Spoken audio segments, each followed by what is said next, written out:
It was a night carved from dread, the kind where the air felt like it was made of stone. The wind howled outside, and the old hotel's windows groaned with every gust, as if they were struggling to breathe. I paced the narrow, musty hallway on the third floor, where dim yellow bulbs cast long, twisted shadows on the peeling wallpaper. My heart pounded, not just from my usual anxiety, but from a gnawing sense that had burrowed into me the moment I stepped into this cursed place. Something or someone was waiting for me in this building. Whenever anxiety sank its claws into me, I'd count my blinks. It was a ritual, a self-made talisman to tether me to calm. 1, 2, 3, each blink a step towards sanity. That night, as I shuffled down the hall, my eyes caught the massive mirror at the far end. Its golden frame was cracked, like it had been sitting there for a century. I saw myself, a pale man with sunken eyes, looking like sleep had abandoned him days ago. I blinked. My reflection blinked. Or did it? For a split second, something felt wrong. My pulse stuttered. I blinked again, watching closely. My reflection didn't blink. It just stared, those lifeless, icy eyes locked on mine. My breath caught. I told myself it was a trick of the mind, exhaustion, nerves. I hurried to my room, flung the door open, and locked it behind me, as if I could trap that image in the hallway. Inside, a small mirror faced the bed, the kind meant for makeup, but now reflecting only me and my fear. I sat on the sagging mattress, hands trembling. I started counting blinks again. 1, 2, 3. Each time I blinked, I checked my reflection. At first, it seemed normal. I blinked, it blinked.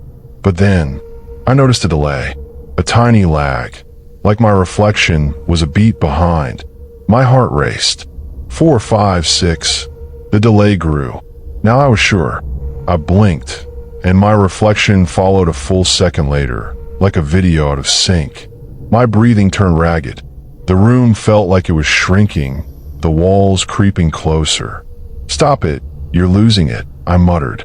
But I couldn't stop. I blinked, holding my eyes shut for a few seconds. When I opened them, my reflection was still staring, its eyes wide open, a faint, wicked smile curling its lips. I froze. I didn't blink again, but it did. A slow, deliberate blink, like it was sharing a filthy secret meant just for us. I lurched back, flipping the mirror to face the wall. My heart was a hammer in my skull. The wind's howling grew louder, or maybe it was just me. The room's light flickered and died, plunging me into blackness. All I could hear was my own gasping, and something else, a faint, guttural rasp, like someone trying to breathe without making a sound. It was coming from behind me, from where the mirror was. With shaking hands, I grabbed my phone and flicked on the flashlight. Its cold white beam hit the wall. The mirror was still turned away, but I saw a shadow in the corner of my eye. Not clear, not defined, just a vague shape that seemed to inch closer. I spun around. Nothing. Just darkness and silence. I aimed my phone at the mirror. I don't know why, maybe panic. It was still facing the wall, but in the phone's light, I saw something. Not me, not the room. A face.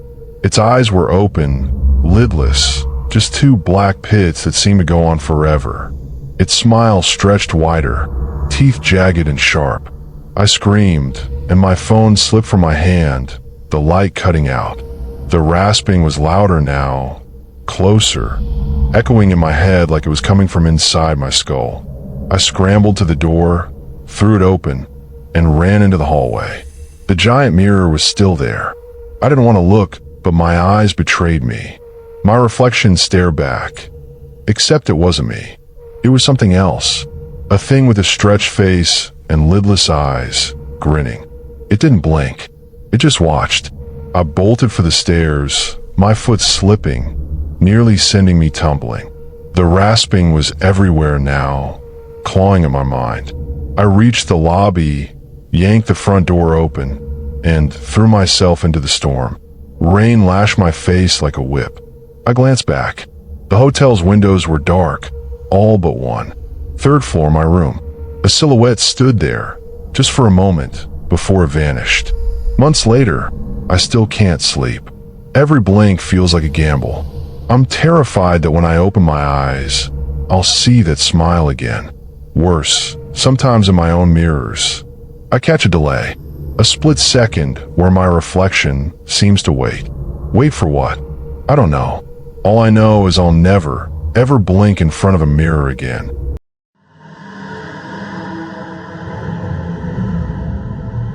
The sky was bleeding red as the sun sank behind the jagged horizon, casting the desolate stretch of highway in a sickly glow. I was on a work trip, stuck in a nowhere town with a name I couldn't pronounce, holed up in a motel that smelled like mildew and regret. Boredom was eating me alive, so I opened Google Maps on my phone, scrolling aimlessly through the digital wasteland around me. That's when I saw it. A pin dropped in the middle of nowhere. No label, no reviews, just a blank spot in a sea of empty fields. Curious, I tapped it. A 360-degree street view loaded, but it wasn't a street. It was a single room, bare concrete walls, a lone wooden chair in the center, and a window with no view, just a void of gray. No doors, no decorations, nothing. Just wrong. My skin prickled. Why was this here? Who'd bother uploading a photo of an empty room to Google Maps? I zoomed in on the image, squinting at the chair. There was a faint smudge on it, like a shadow that didn't belong. I shook it off, blaming the late hour and the cheap motel coffee. But the pin had coordinates precise to the meter, and they were only a mile away. My gut screamed at me to stay put, but curiosity is a cruel master. I grabbed my jacket, punched the location into my GPS, and drove. The road was a ribbon of cracked asphalt, flanked by fields of dead grass that swayed like they were whispering secrets. The GPS chimed, announcing I'd arrived. I pulled over, tires crunching on gravel. Nothing, just an expanse of flat, barren land under a sky now bruised purple. No house, no room, no sign of life. I stepped out, the air heavy with the scent of damp earth. My phone buzzed in my pocket, low battery, great. I opened the camera app anyway, mimicking the angle from the street view image, half expecting to see nothing but dirt. My breath stopped. There it was, framed in my screen, the room. Concrete walls, that same chair, that same window staring into nothing. It flickered on my phone like a bad signal, but it was there. I lowered the phone, heart hammering. The field was still empty. I raised it again. The room reappeared. My hand shook as I panned the camera. The chair wasn't empty anymore. Someone was sitting in it. A figure, slouched, wearing my exact outfit. Gray hoodie, black jeans, even the scuffed sneakers I'd worn all day. Its head was tilted slightly, like it was listening to something I couldn't hear. I froze, unable to look away. The figure didn't move, didn't breathe. It just was. I stumbled back, dropping my phone. The screen cracked, but the image stayed, the room glowing in the dark. I scrambled to pick it up, my fingers brushing something cold and rough in the dirt. Concrete. I yanked my hand back, hard in my throat. The ground was still earth, but I could feel it now, a pulse under the surface, like the field was alive. I forced myself to look at the phone again. The figure had shifted. Its head was turned, facing the camera, facing me. Its face was a blur, but its eyes, God, its eyes, were sharp, black, and endless, like holes punched through reality. I ran. The car felt a million miles away, every step sinking into the dirt like it was trying to pull me down. I didn't look back, didn't dare. The engine roared to life, and I floored it, the motel's neon sign a blurry beacon in the distance. Back in my room, I locked the door, barricaded it with a chair, and sat on the bed, clutching my phone. The battery was dead, but I could still see that room in my mind, burned into my skull. I didn't sleep. I couldn't. Every time I closed my eyes, I saw those eyes. The next morning, I checked Google Maps again. hands trembling. The pin was gone. I searched the coordinates, scoured every inch of the map. Nothing. But my phone, even with its cracked screen, still had the photo I'd taken. I didn't want to look, but I had to. The room was there, clearer now. The figure was standing, closer to the camera, its face still a smear except for those eyes. And the window, it wasn't gray anymore. It showed a reflection. My reflection. My face, my room, me holding the phone, staring into it. I deleted the photo, smashed the phone, left it in the motel dumpster. I quit my job, moved across the country, try to forget. But last night, I got a notification on my new phone. A Google Maps update, recommending a place I might like. No name, no address, just a pin in an empty field. I didn't open it. I don't need to, because when I walk past my apartment window at night, I see in the glass a concrete room, a chair, and a figure wearing my clothes, watching. It's not moving, not yet, but every night, it's a little closer.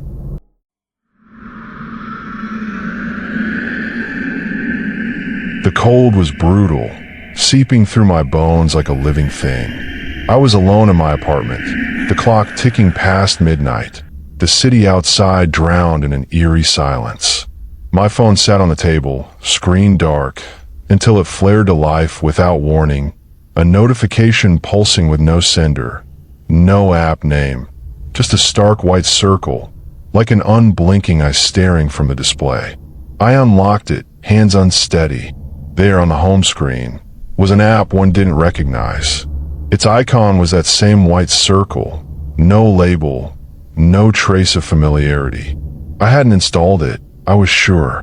My fingers, numb from the chill, hovered over it. Curiosity won. I tapped. The app opened, but not like any app I'd seen. No menus, no sounds, just a black void of screen with a single line of white text. You have until midnight. The words burned into my brain, sharp and final. I blinked, thinking it was a prank, some malware stunt. I tried to look again, but the app closed itself. Back on the home screen, the icon was gone, vanished, like it had never existed. I tore through my phone, settings, files, cache, nothing. It was as if I'd imagined it, but the weight in my chest said otherwise. I tried to distract myself, booting on my laptop to run a virus scan, but I couldn't shake the feeling that something was behind me, breathing just out of sight. 3 a.m. hit. I was pacing in the dark, trying to convince myself it was nothing. Then my phone lit up again, unprompted. The front camera activated on its own, the screen a pitch black mirror. My pulse spiked. Slowly, an image emerged, faint at first, like a dirty lens clearing. A face, my face. But my eyes, God, my eyes, were twin pits of black. No whites, no pupils, just endless voids. My mouth wasn't smiling, but it twisted, like someone was sculpting my face with invisible hands. I screamed, hurling the phone onto the bed. The screen went dead, but my heart was a jackhammer, threatening to crack my ribs. I didn't sleep. At dawn, I checked the phone, hands shaking. No trace of the app, no photos, no evidence. The selfie camera worked fine, showing my exhausted face as it should. I told myself it was a hallucination, a stress-induced nightmare. But at work, things got worse.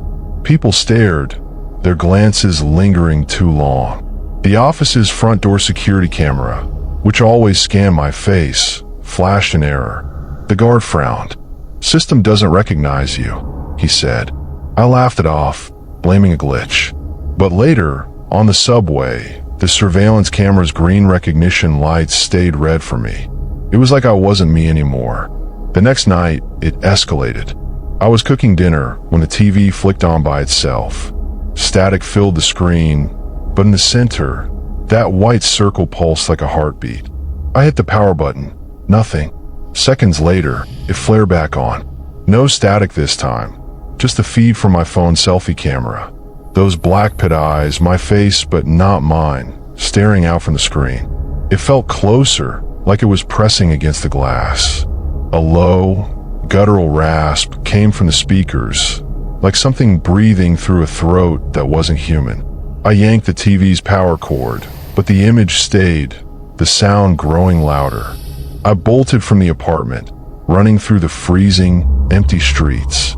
But everywhere I went, banks, stores, even the police station I stumbled into, desperate, the cameras didn't see me. "You're not in the footage," the cop said, squinting at his monitor. "It's like you weren't even there." I showed him my phone, but it was empty. No app, no proof.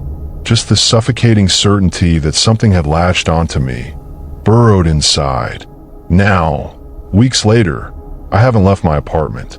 I lock my phone in a drawer, but every night, at exactly 3 a.m., I hear it vibrating, the sound clawing through the walls.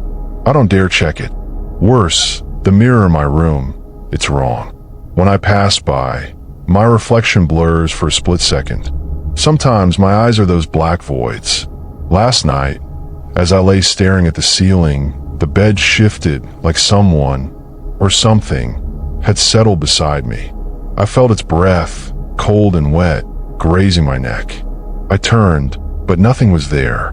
Just a faint white circle hovering in the air above me, glowing softly, and below it, a line of text. "Your time is up."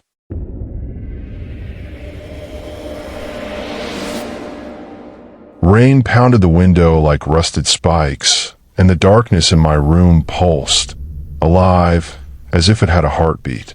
For weeks, my dreams had stopped being dreams. They were vivid, bone-chilling chapters, unfolding like a nightmare I couldn't escape. Every night, I was trapped in an endless corridor, stone walls slick with damp, dim torches casting warped shadows that clawed at my heels. Footsteps, not mine, trailed me, always just out of sight. Each night, I ran farther, my fear sharpening. When I woke, the memories dissolved like ink in water, leaving only a gnawing dread, as if something had burrowed into my soul. That night, at 2:44 a.m., I snapped awake, my pulse a frantic drum in my throat. In the dream, the corridor had tightened, its walls closing in. The torches had gone out, and the footsteps were so close I could feel their weight on my neck. I turned, caught a glimpse of a shadow, tall, shapeless, its long fingers stretching toward my face. I bolted, ripped open the third door, and cowered behind it, breath ragged, waiting. Then, I was awake. The stench of wet stone lingered in my nostrils. I held my breath, half convinced the shadow was still there, lurking just beyond my bed frame. I reached for my phone, desperate for its light to ground me. A Twitter notification glowed on the screen, from an account I didn't know. No avatar, no name, just a jumble of numbers for a bio. The message read, "You turned and ran. Hid behind the third door. Guess it's my turn to see what happens next." My hands turned to ice. The words stabbed into my brain. I'd never spoken in my dreams. Not on Twitter. Not to anyone. Not even in a scribbled note. How could this stranger know? How could they describe it so exactly? I didn't respond.